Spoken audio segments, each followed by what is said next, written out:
Hello and welcome to Gathering Wise, where you do things such as fight big titty fish girls, save your wife, and kill anyone who disagrees with you. But before all that, you're presented with a login screen, but more on that later, like, a lot more. You choose either male or female, and then name your rover, and then you are immediately sent to the end of the game. Congratulations, you have beat Wuthering Waves. Roll credits. But wait, there's more.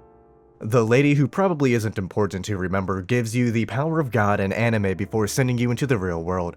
Don't worry about where she is for now, she's probably just, lost.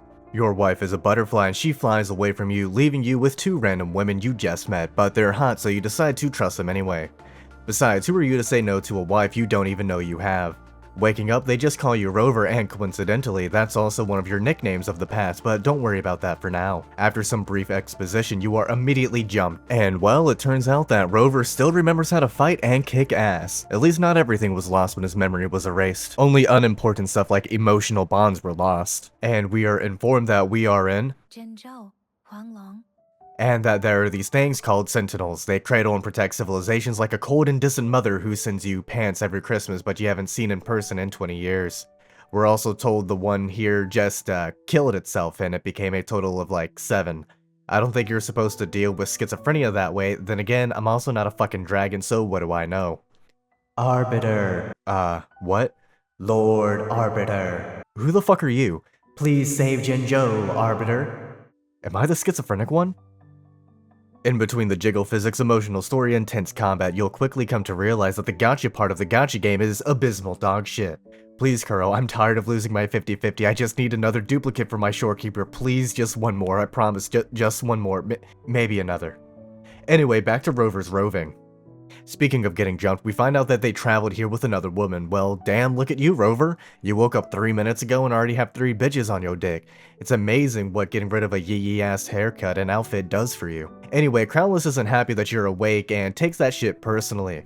And unfortunately for Crownless, you already beat his ass 100 years ago, so it's time to learn the ropes by beating his ass again.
He's a bitch though, he tried to out-aura farm you in front of the hose and now he just got eaten by the concept of being whole that exists within you.